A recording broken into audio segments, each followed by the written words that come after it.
It started with a closed-door briefing inside Buckingham Palace, one so sensitive that even senior aides were reportedly ordered to leave their phones outside.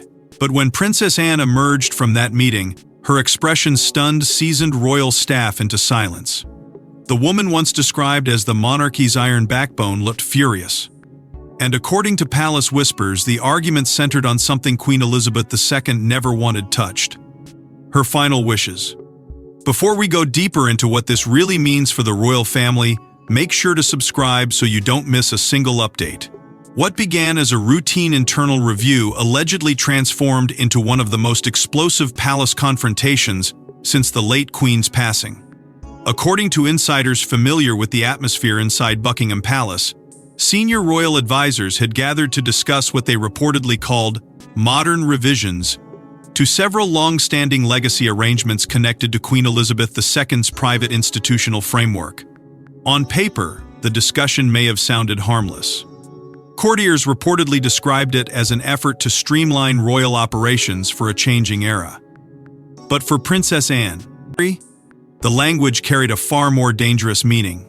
Because behind those polished phrases and carefully chosen diplomatic words, she allegedly saw something unforgivable unfolding in real time.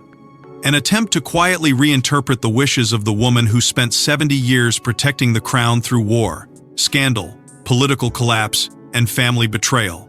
Sources close to palace administrative circles claim Anne had not been fully briefed before entering the meeting, a detail that reportedly intensified the fury that followed.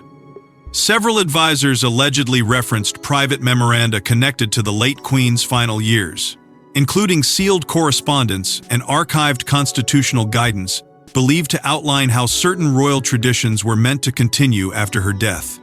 But according to whispers emerging from inside royal corridors, portions of those instructions had allegedly been summarized differently during internal discussions.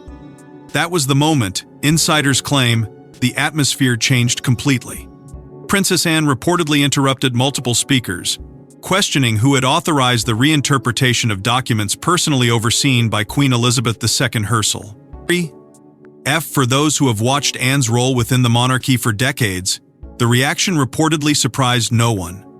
She has long been viewed as the last uncompromising defender of the old royal code: duty before popularity, discipline before comfort, institution before personality. And according to palace staff familiar with her private loyalty to her mother, Anne considered any attempt to soften or politically reshape Elizabeth's final intentions as something dangerously close to betrayal. Not disagreement, not modernization, betrayal. The tension inside the room reportedly escalated further when Anne allegedly invoked conversations she personally shared with Queen Elizabeth II during the monarch's final years. While no direct details have ever been publicly confirmed, insiders claim Anne reminded those present that certain promises were never meant to be treated as optional guidelines open to interpretation by younger communications teams or image-conscious strategists. Reports suggest King Charles remained unusually quiet for much of the exchange, visibly exhausted and emotionally cornered as competing factions inside the palace pushed conflicting visions for the monarchy's future. Tour. Some insiders even claim Charles attempted to calm the room before the discussion spiraled further, though by then the damage had reportedly already been done. What unsettled veteran palace staff most was not simply Anne's anger, it was the emotional intensity behind it. According to royal insiders, this was not a disagreement about paperwork or ceremonial language. Anne allegedly believed the institution her mother devoted her life to was being slowly reshaped by people who neither understood the sacrifices behind it nor respected the promises attached to it.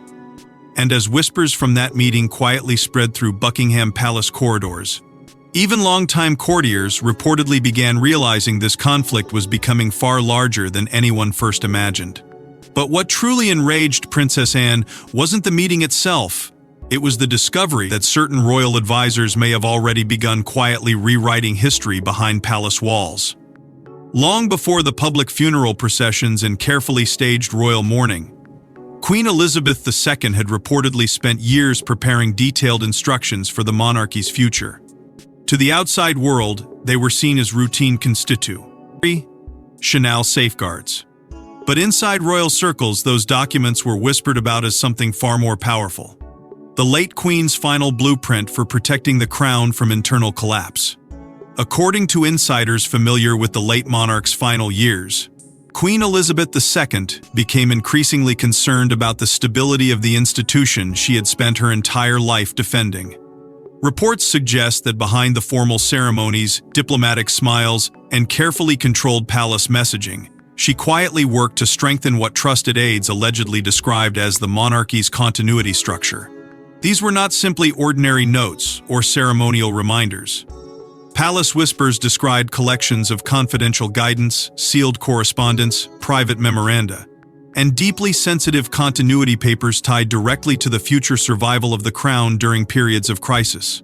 And while much of the public focused on the emotional symbolism surrounding her final months, those closest to the institution reportedly understood something far more significant was happening behind closed doors. Queen Elizabeth II was preparing the monarchy for a future she feared could become dangerously unstable. At the center of that preparation, according to multiple royal insiders, stood Princess Anne. For decades, Anne had earned a reputation inside palace walls as one of the few senior royals trusted to separate emotion from duty. She was viewed not as a performer, but as a protector. Not someone interested in popularity, but someone devoted entirely to preserving structure, discipline, and continuity. Sources now claim that during the late Queen's final years, Anne was entrusted with understanding portions of these institutional safeguards more deeply than almost anyone else in the family. That alleged responsibility carried enormous emotional weight. Because to Anne, these instructions were never political suggestions open to modern interpretation. They were promises. Promises connected to sacrifice, loyalty, and a lifetime of service that Queen Elizabeth II believed should never be compromised for convenience or public relations. But inside Buckingham Palace, a very different philosophy was reportedly beginning to take shape. Advisors close to the newer generation of royal strategists allegedly argued that the monarchy could no longer survive under the rigid sanctuary ruptures that defined Elizabeth's reign. Reports suggest some officials believed protocols needed softening, traditions needed simplifying, and public expectations needed recalibrating for a younger, faster-moving world. Conversations surrounding popularity, financial pressures, media relevance, and generational image reportedly became increasingly common within palace discussions. To some advisors, modernization represented survival. But according to insiders close to Anne, she viewed those conversations as the beginning of something deeply dangerous. Because in her eyes, every softened rule carried the risk of weakening the very institution her mother spent 70 years holding together through discipline and restraint. That divide reportedly became impossible to ignore after the explosive meeting inside Buckingham Palace.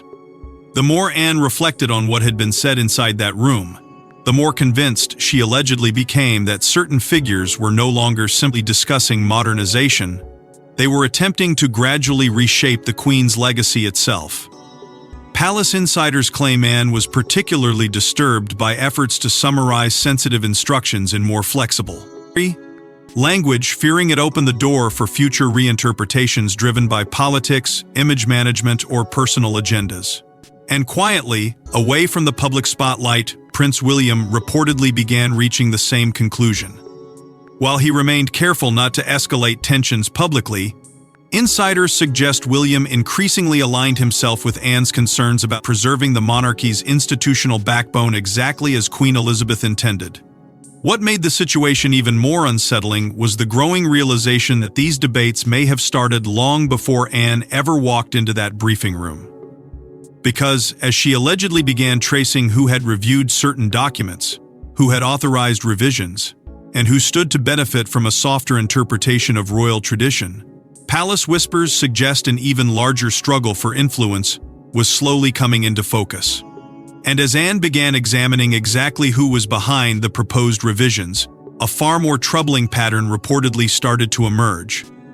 According to growing palace whispers, this was never just about updating royal language or simplifying procedures.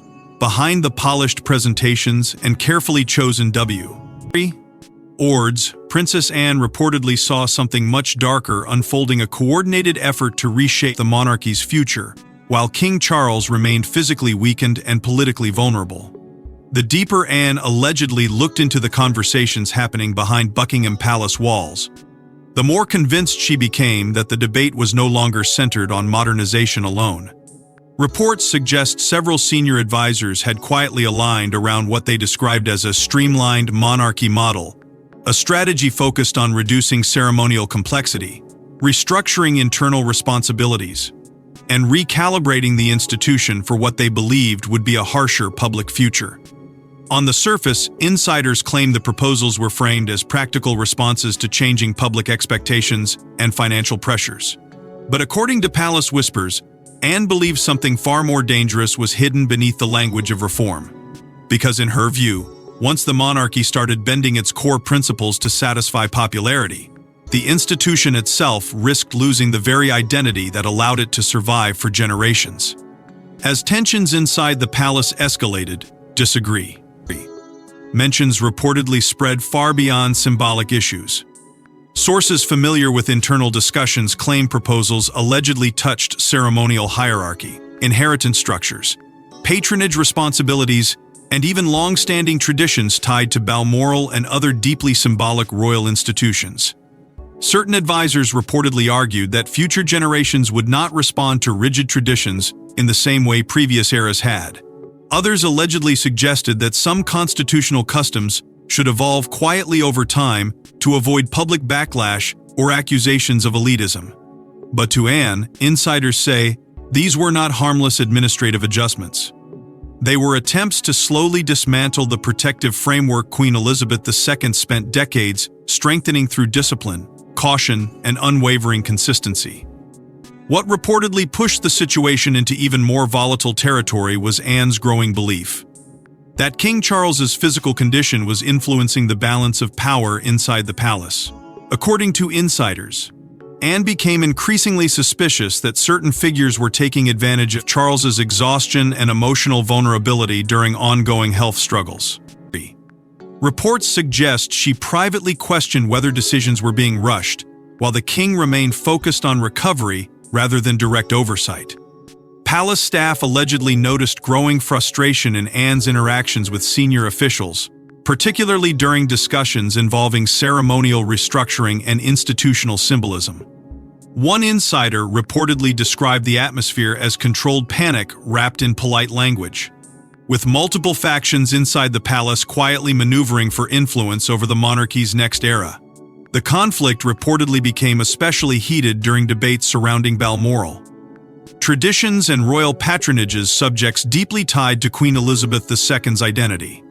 According to Palace Whispers, Anne viewed attempts to soften certain protocols as profoundly disrespectful to her mother's legacy.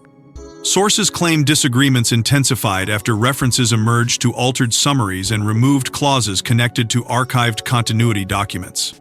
While no official confirmation has ever surfaced publicly, insiders suggest Anne was deeply disturbed by what she allegedly interpreted as selective editing, designed to make certain royal safeguards appear less rigid than originally intended. For Anne, that crossed a line. Because once historical instructions could be selectively softened or reframed internally, she reportedly feared the monarchy itself could eventually become vulnerable to political convenience and personal ambition. That realization allegedly pushed Anne toward a dramatic decision of her own. According to royal insiders, she quietly initiated an internal review into archived royal records connected to the late Queen's institutional guidance. Palace staff reportedly began revisiting historical memoranda, continuity papers, ceremonial protocols, and private correspondence tied to Elizabeth's final years. And the more Anne examined the material, the more alarmed she allegedly became. Some insiders claim she started noticing inconsistencies between original records and newer internal summaries being circulated among senior advisors. Others whispered that certain language had been subtly reframed to appear less absolute than the Queen allegedly intended. Inside Buckingham Palace, the atmosphere reportedly shifted from tense disagreement into something colder, heavier, and far more dangerous. Because by that point, Anne was no longer simply defending royal tradition. She allegedly believed she was fighting to stop the gradual rewriting of Queen Elizabeth II's final institutional legacy. And according to those familiar with the unfolding crisis, what she discovered next would push the entire conflict to a level nobody inside the palace was prepared for. But once Anne started digging deeper into the palace archives, she allegedly uncovered one detail that transformed royal frustration into outright fury. Buried among decades of constitutional papers and private correspondence, palace sources claim Princess Anne discovered a handwritten instruction connected directly to Queen Elizabeth II's final months. And according to insiders familiar with the confrontation, that single document changed everything. By the time Anne allegedly reached the deeper archive materials connected to her mother's final institutional guidance, Buckingham Palace had already become consumed by tension, suspicion, and quiet political maneuvering. Staff members reportedly moved carefully through corridors where conversations stopped the moment certain senior royals entered the room. Advisors who once operated with approximately LM confidence allegedly became guarded and cautious, fully aware that the internal review Anne had launched was no longer routine. It had become personal. And according to palace insiders, everything shifted the moment Anne uncovered a private memorandum believed to have been written or personally approved during Queen Elizabeth II's final months. The document itself has never been publicly confirmed, but royal whispers describe it as deeply emotional, unusually direct, and unmistakably tied to the Queen's fears about the monarchy's future stability. According to insiders familiar with portions of the material, the memorandum allegedly reinforced one principle above all others: duty before popularity. That phrase reportedly appeared in language connected to preserving institutional discipline even during periods of public pressure and political uncertainty. For Anne, sources claim, the message was unmistakable. Her mother had not intended the monarchy to evolve according to polling trends, media cycles, or generational branding strategies. She intended it to survive through consistency, restraint, and unwavering commitment to tradition. And in Anne's view, that instruction had been dangerously diluted during recent palace discussions. What reportedly shocked Anne most was not simply the existence of the memorandum, but the growing suspicion that critical passages connected to it may have been omitted during internal reviews. Palace insiders claim Anne began comparing archived originals against newer summaries circulated among advisors.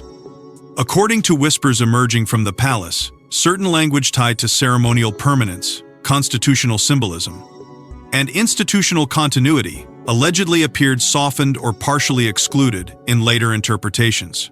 To some officials, the edits may have seemed administrative, but Anne reportedly interpreted them as something far more serious: deliberate manipulation designed to reshape how Queen Elizabeth II's final wishes would eventually be understood by future generations of the monarchy. That realization allegedly triggered one of the coldest internal confrontations Buckingham Palace had witnessed in years.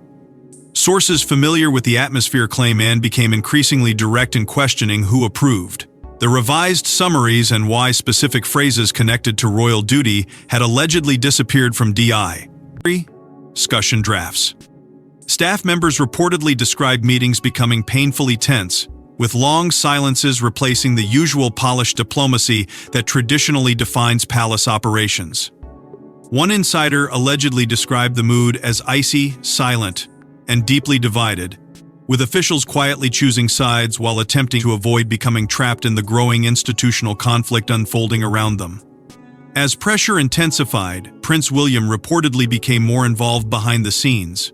While remaining publicly restrained, insiders claim William reviewed portions of the disputed material personally after concerns were raised by Anne. According to palace whispers, the future king was deeply unsettled by what he allegedly saw as efforts to reinterpret the Queen's institutional philosophy in softer, more publicly marketable language. Reports suggest William increasingly viewed the situation not as a disagreement about modernization, but as a defining battle over whether the monarchy would remain rooted in duty or gradually transform into something shaped primarily by image management and public approval. At the center of the crisis stood King Charles, exhausted, emotionally why strained, and increasingly trapped between two impossible loyalties. On one side were trusted advisors arguing that evolution was necessary for survival. On the other stood Princess Anne, carrying what she reportedly believed was a direct obligation to defend her mother's final intentions exactly as they were left behind. Palace insiders claim Charles struggled deeply with the conflict, aware that every decision risked alienating either the institution's future architects or the memory of the woman who shaped his entire understanding of monarchy. And once Princess Anne realized how far the revisions may have already progressed, she reportedly prepared a response that stunned even veteran palace insiders. For decades, Princess Anne had built a reputation as the royal family's quiet enforcer, the one figure who never chased headlines, never courted sympathy, and never tolerated disorder inside the institution her mother spent 70 years protecting. But insiders now claim the moment Anne believed Queen Elizabeth's wishes were being rewritten, the gloves came off. What followed, according to palace whispers, was unlike anything Buckingham Palace advisors had anticipated. For years, many within royal administrative circles allegedly viewed Anne as a stabilizing force, respected, disciplined, but ultimately restrained by her loyalty to the institution's traditions of silence and internal diplomacy. That assumption reportedly collapsed the moment she became convinced that Queen Elizabeth II's final directives were being softened behind closed doors. Insiders now claim Anne shifted almost immediately from suspicion to action, quietly initiating what some palace staff allegedly described as a full-scale institutional counteroffensive. According to reports emerging from within royal circles, Anne ordered detailed legal and archival reviews into revised palace documents connected to the late Queen's continuity guidance. Palace aides reportedly began re-examining historical memoranda, procedural drafts, ceremonial directives, and archive summaries that had passed through multiple advisory departments over recent months. What initially appeared to some as a narrow internal inquiry allegedly expanded rapidly into a far broader investigation into who had approved key wording changes and when those revisions first entered circulation. Sources claim several senior staff members were privately questioned regarding missing phrases, softened language, and edited summaries tied to Queen Elizabeth II's original framework. And as those questions intensified, so did the atmosphere of fear inside Buckingham Palace. Staff insiders reportedly described corridors growing unusually quiet as rumors spread that Anne had become determined to identify exactly how far the reinterpretations had progressed before she uncovered them. Some officials allegedly feared careers could be destroyed if evidence emerged showing intentional manipulation of royal continuity materials. Others reportedly worried that the situation was escalating beyond internal disagreement into a constitutional crisis involving competing visions for the monarchy's future identity. Because by that stage, this was no longer simply about ceremonial wording. It had become a battle over institutional authority itself. Behind the scenes, Prince William reportedly continued aligning himself with Anne's position.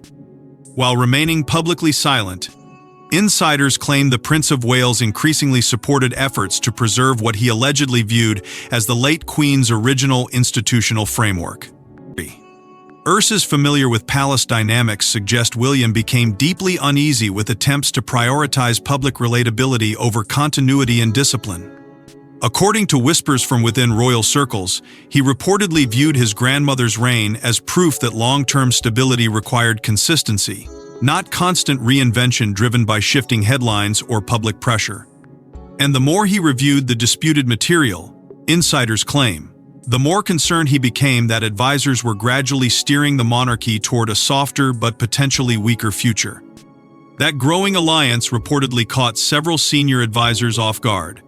According to palace sources, some officials underestimated both Anne's influence and the depth of William's support for preserving Elizabeth's institutional philosophy.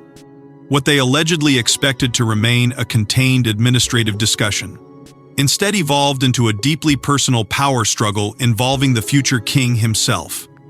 Reports suggest emergency meetings were quietly convened involving constitutional experts, trusted royal aides, and senior legal advisors as fears mounted that internal divisions could eventually leak into public view. And, with every passing day, Pressure reportedly intensified on King Charles to step in before the conflict spiraled beyond palace control. But Charles himself allegedly appeared increasingly trapped between two worlds. On one side stood longtime advisors insisting modernization was essential for survival in a rapidly changing era. On the other stood Anne and William, arguing that weakening the monarchy's traditional foundations risked undermining the very stability Queen Elizabeth II spent a lifetime defending. Palace insiders claim the strain on Charles became impossible to hide, with some staff privately describing him as emotionally exhausted and deeply conflicted as factions quietly formed behind closed doors. Inside Buckingham Palace, loyalty reportedly became harder to read. Trusted relationships grew tense. Conversations became guarded. Officials allegedly began choosing sides carefully, aware that whichever direction the monarchy ultimately moved in could shape the institution for generations. And as Anne's investigation pushed deeper into the palace archives and administrative records, one reality reportedly became impossible to ignore. This conflict was growing larger than a single document, meeting, or policy dispute. But the deeper the investigation went, the clearer it became that this battle was no longer just about documents.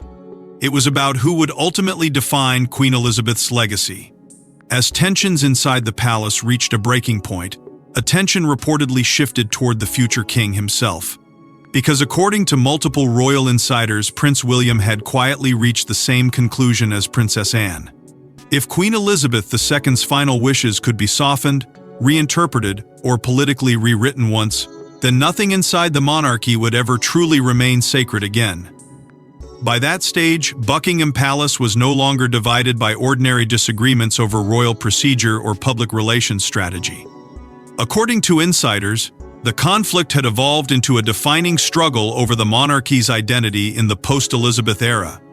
And standing at the center of that struggle was Prince William, the future king, who, palace whispers claim, increasingly viewed the controversy not as an isolated dispute, but as a warning about the institution's future direction. Sources close to royal circles suggest William became deeply troubled by what he allegedly saw as a gradual shift away from the principles that defined his grandmother's reign.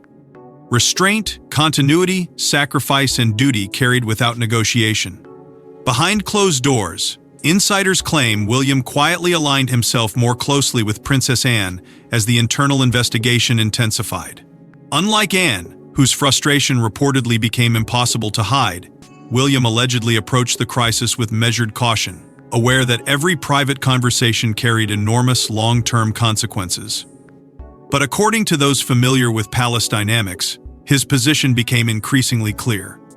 He reportedly believed that once the monarchy allowed institutional foundations to bend around popularity, image management, or generational trends, it risked becoming vulnerable to the same instability Queen Elizabeth II spent decades trying to prevent.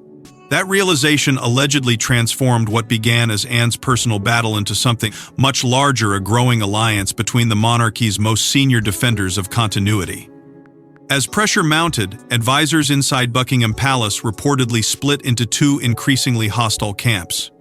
On one side stood officials arguing that survival depended on modernization, flexibility, and adapting royal traditions to public expectations in a rapidly changing media age. These advisors allegedly viewed certain ceremonial structures and institutional safeguards as outdated burdens capable of alienating younger generations. But on the other side stood Anne and William, who reportedly feared the monarchy was drifting towards something dangerously performative, an institution more concerned with branding than permanence. According to insiders, comparisons between Queen Elizabeth II's disciplined reign and newer palace communication strategies became impossible to avoid during internal discussions. Staff members allegedly questioned whether the monarchy was preserving its dignity, or slowly transforming itself into a system driven by optics and approval ratings. That tension reportedly exploded during several heated palace exchanges involving ceremonial symbolism, constitutional continuity, and public messaging. According to royal whispers, Anne privately warned against reducing the monarchy into what she allegedly described as celebrity management, a phrase that reportedly unsettled multiple advisors in Inside the palace, sources claim Anne believed the crown could not survive if it became overly dependent on public mood or media trends. To her, the monarchy's strength had always come from its distance, discipline, and sense of unwavering institutional purpose. And insiders suggest William increasingly agreed with that assessment, particularly as concerns grew over how future generations would interpret Queen Elizabeth II's legacy if key traditions continued being softened internally. Meanwhile, King Charles reportedly found himself growing more isolated by the day. Palace staff allegedly watched as pressure closed in from every direction, advisors pushing for reform and demanding accountability, William quietly reinforcing continuity, and growing fears that internal conflict could eventually spill into public view. Reports suggest Charles struggled deeply with the emotional weight of the situation, torn between loyalty to trusted advisors and loyalty to the institutional philosophy shaped by his late mother. According to insiders, the king increasingly appeared exhausted by the impossible balancing act unfolding around him. As backlash intensified behind palace walls, insiders came forward. Several proposed revisions were quietly paused or delayed altogether. Certain summaries allegedly disappeared from circulation. Discussions reportedly became more cautious. Advisors who once spoke confidently about modernization allegedly grew quieter as Anne's investigation continued, pulling attention toward archived records and disputed interpretations. But even with the revisions slowing down, the emotional damage inside Buckingham Palace reportedly remained severe, because by then, the conflict had exposed something deeply unsettling at the heart of the monarchy: a growing divide between preserving tradition and reshaping it for survival. And while the institution outwardly continued functioning with its usual polished composure, insiders claim the atmosphere inside the palace never fully recovered from the shock of what had been uncovered. Trust had reportedly fractured. Loyalties had shifted. And beneath the silence surrounding the controversy, one fear allegedly continued haunting senior royals behind closed doors. If Queen Elizabeth II's wishes could come this close to being quietly reinterpreted once, what might happen after the next transition of power? But even after, the revisions reportedly stalled.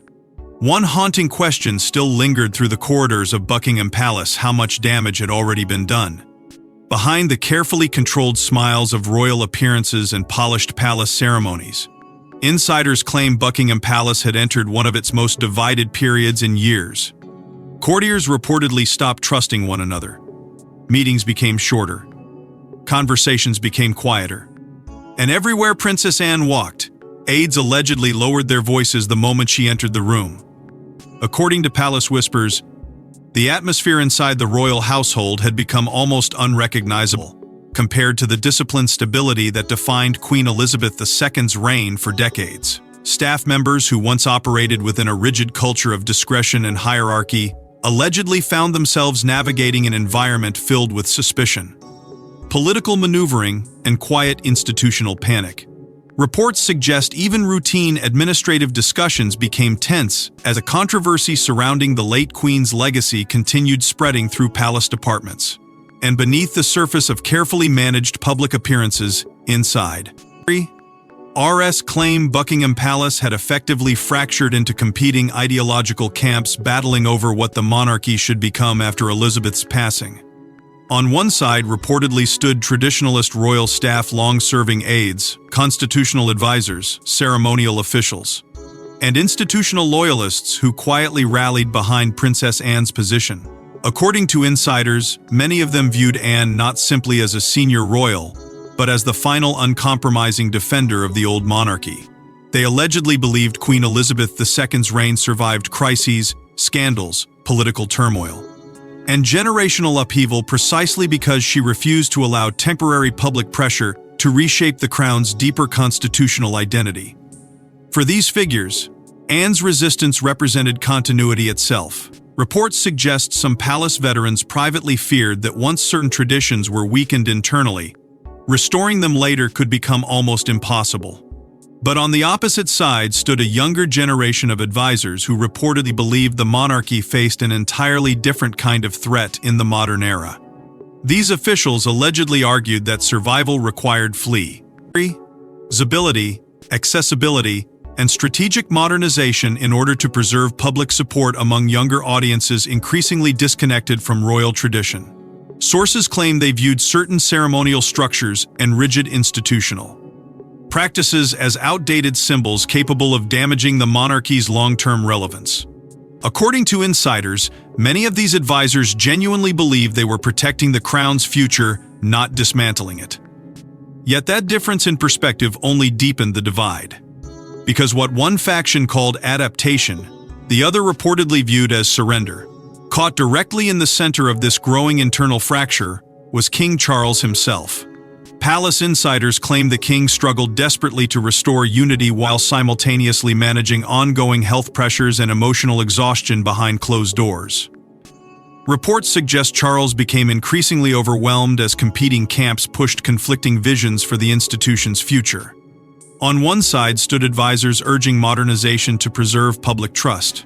On the other stood Anne and William, warning that abandoning Queen Elizabeth II's institutional philosophy risked weakening the monarchy's foundations permanently. Staff members allegedly noticed Charles becoming quieter during internal discussions, at times appearing emotionally drained by the impossible balancing act unfolding around him. As the conflict intensified, concerns reportedly grew far beyond family disagreement or administrative disputes.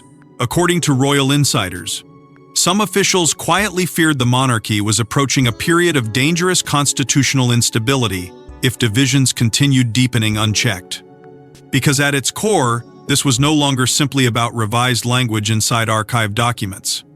It was about authority, continuity, and who ultimately held the moral right to define the crown's future identity after Elizabeth's reign ended.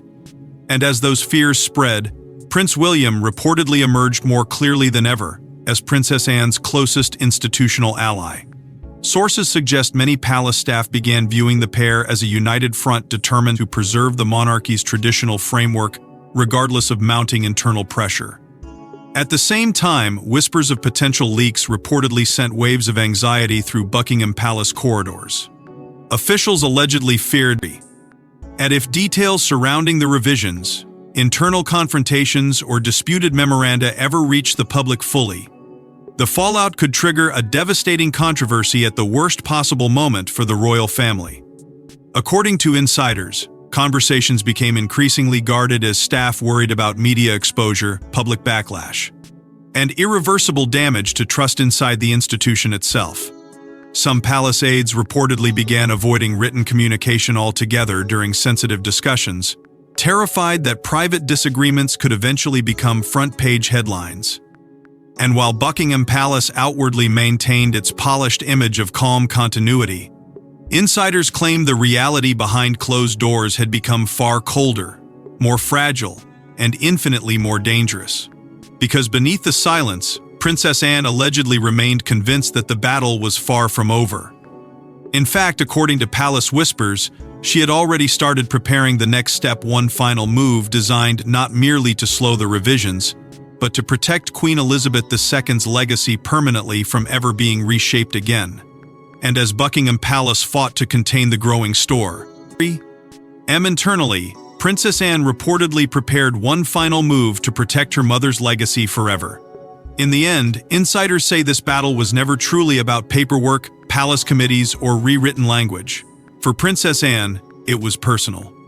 Because according to those closest to the late Queen's inner circle, Anne had made a private promise years ago, one she never intended to break, no matter how powerful the opposition became. As the storm inside Buckingham Palace slowly began settling into an uneasy silence, royal insiders claimed the emotional weight of everything that had unfolded remained impossible to ignore. The meetings may have quieted. The revised summaries may have stopped circulating. Certain controversial proposals may have quietly disappeared behind palace walls. But according to those familiar with the institution's inner workings, the deeper conflict never truly vanished. Because beneath every disagreement over modernization, ceremonial flexibility, and institutional reform stood something far more emotional than the memory of Queen Elizabeth II herself, and the question of whether her final vision for the monarchy would survive intact after her passing. For Princess Anne, insiders say the answer was never negotiable. Reports suggest that long before the public funeral processions and national mourning ceremonies, Anne privately accepted what she believed would become one of the greatest responsibilities of her life: protecting her mother's understanding of duty from being softened by future generations. Those close to the royal household allegedly describe Anne as carrying that obligation with near absolute seriousness, not because she resisted change blindly, but because she believed Queen Elizabeth II's reign proved the monarchy could only survive when duty remained stronger than convenience. That belief reportedly became the emotional force driving every confrontation, every internal review, and every challenge Anne launched against palace advisors during the crisis. And as the conflict unfolded, Prince William increasingly emerged not simply as Anne's supporter, but as the figure many insiders believe may ultimately carry Queen Elizabeth II's institutional philosophy into the monarchy's next era. According to Palace Whispers, William's growing alignment with Anne reflected a deeper realization taking shape behind closed doors that preserving continuity did not mean rejecting the future, but protecting the principles that allowed the crown to survive generations of instability in the first place. Sources claim William became increasingly convinced that once the monarchy abandoned discipline in favor of popularity, it risked becoming vulnerable to political pressure, media influence, and constant reinvention. And in many ways, insiders say, that fear mirrored the concerns Queen Elizabeth II herself allegedly carried during her final years. Meanwhile, King Charles reportedly remained trapped between conflicting responsibilities no monarch could easily reconcile. On one side stood advisors urging evolution, modernization, and public adaptability. On the other stood his sister and heir, both warning that too much flexibility risked weakening the institution's identity permanently. According to palace insiders, Charles ultimately found himself forced to slow or pause several controversial revisions as tensions inside the palace escalated beyond control. Reports suggest some advisors quietly stepped back from earlier proposals, altogether after realizing the scale of opposition building around Anne's investigation. But even as the immediate crisis appeared to cool, the emotional fractures left behind reportedly remained deep. Inside royal circles, Anne allegedly earned a new reputation during the conflict, one that palace insiders now quietly repeat with equal parts admiration and caution: the final firewall. That was reportedly how some longtime staff members began describing her role during the battle over Queen Elizabeth II's legacy. Because in their eyes, Anne stood as the final uncompromising barrier between the old monarchy built on sacrifice and a newer institution increasingly pressured by public image, media culture, and political optics. And whether one agreed with her methods or not, insiders claim few inside Buckingham Palace doubted the sincerity behind her fight. To Anne, this was never about control. It was about loyalty. Loyalty to promises made privately. Loyalty to a mother who devoted her life to the crown. And loyalty to an institution she believed could only survive if its core principles remained untouched. Yet even after the controversy reportedly faded from active discussion, palace insiders claim the scars left behind never fully healed. Trust between factions allegedly remained fragile. Advisors reportedly became more cautious about future reforms. Conversations around modernization continued, but with far greater sensitivity than before. And hanging over everything was the uncomfortable realization that the monarchy's greatest battles were no longer always fought in public. Sometimes they unfolded quietly behind palace walls, between people all claiming they were trying to save the same institution in radically different ways. Because inside the House of Windsor, power may shift, generations may change, and advisors may come and go, but Princess Anne reportedly believes one truth still stands above everything else. Queen Elizabeth II's legacy was never meant to be rewritten. Thanks for watching. Please don't forget to like and subscribe, and we will see you in the next one.